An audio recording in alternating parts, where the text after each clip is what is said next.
Are you ready for a pixie book? Come on and listen in. With stories full of wonder, it's time now to begin.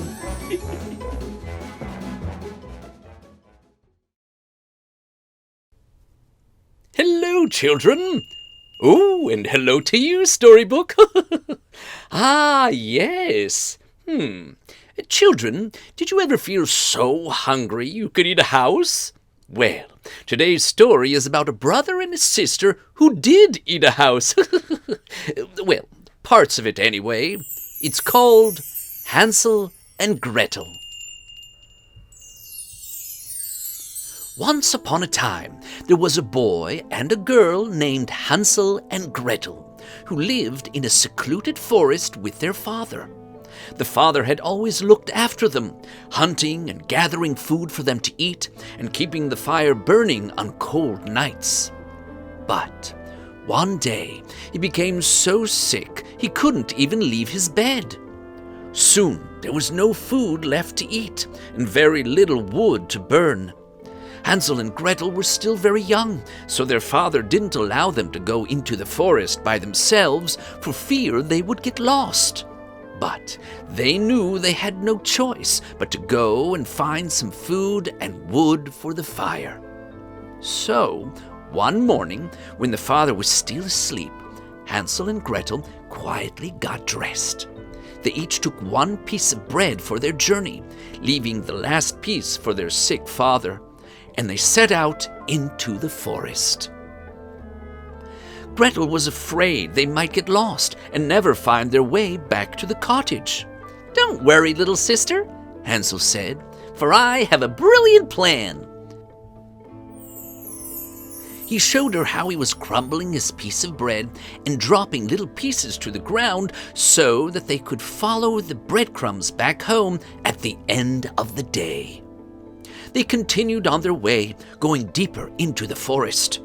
At times, they chased after rabbits and tried catching ducks, but they could never catch them, and by the end of the day, they were very tired and hungry, and all they had gathered were a few small berries. Night was falling, and Gretel thought that now they would surely get lost. Hansel laughed and said, "Don't forget about my brilliant breadcrumb plan." However, now that the moon had risen, they could see that a flock of wild birds had eaten all the breadcrumbs. Now they were truly lost. Gretel, who was very upset, said, "Oh, I thought your plan was supposed to be brilliant, Hansel." "Well, I never said it was brilliant," said Hansel. "I just said that it was a plan." But we all know exactly what he said. So, hungry and tired, they just kept walking aimlessly in the darkness. But then they reached a clearing and they saw a strange little house that seemed to be made of, well, food. Its walls were gingerbread, its windows were clear sugar, and its roof was covered with cakes and candies and chocolates of every kind. They ran to the house and started breaking off little pieces to eat. And it was very tasty indeed. "Try the roof!" "Oh," cried Hansel. "Oh, it's delicious!" "This is clearly the best window I've ever had," cried Gretel. "This wall is the best," said Hansel. But both stopped eating when they heard a voice from the doorway. "Nibble, nibble, nibble, gnaw. I hear the clanking of a jaw or two.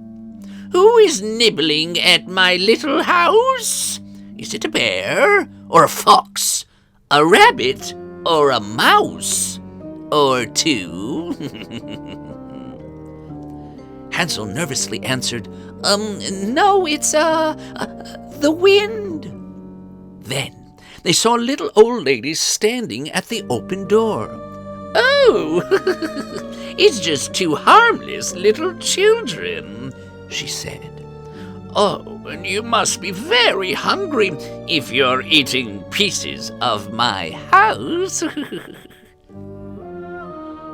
Then the old lady asked them to come inside for some proper food and a rest.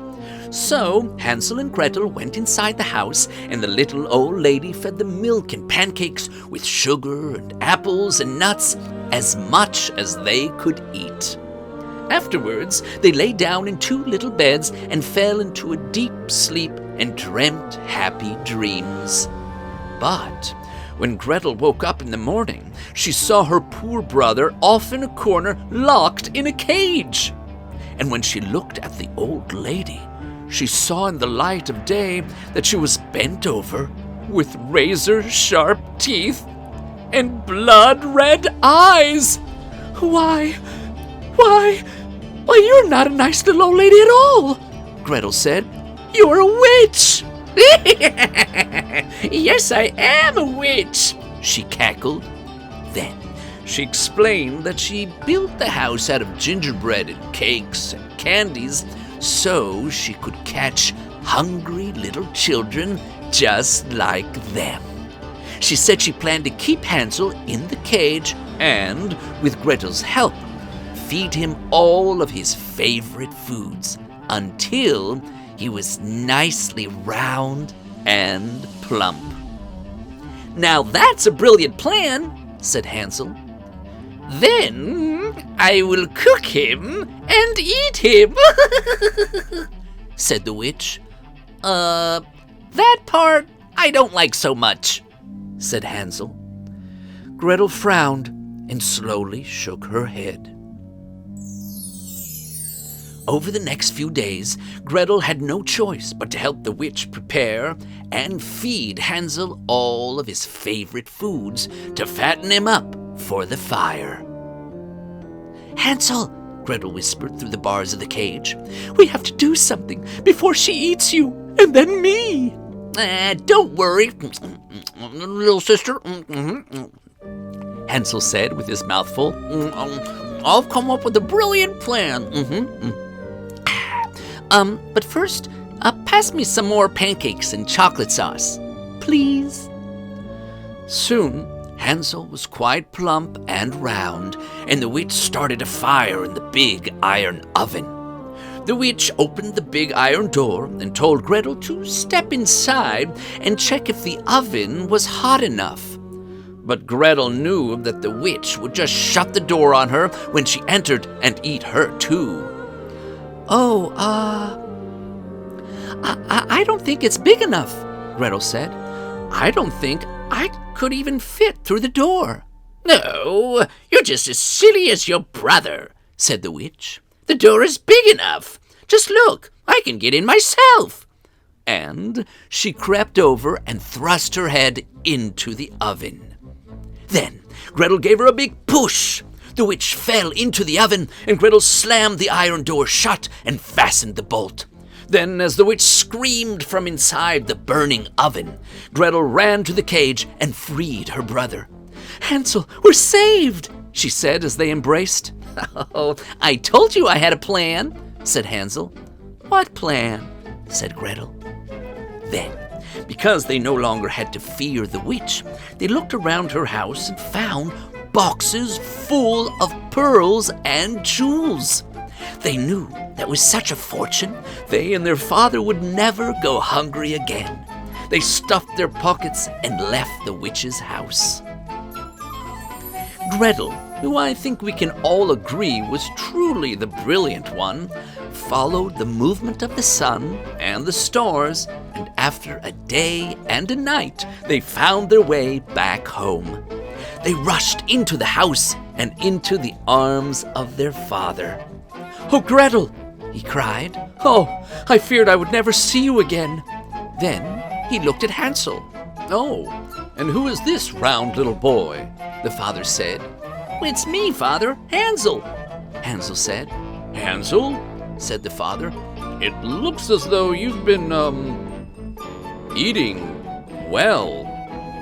All part of the plan, Father, all part of the plan. Gretel just smiled and shook her head. The end. Oh, I just love happy endings. See you next time. Did you like the story? Then click like.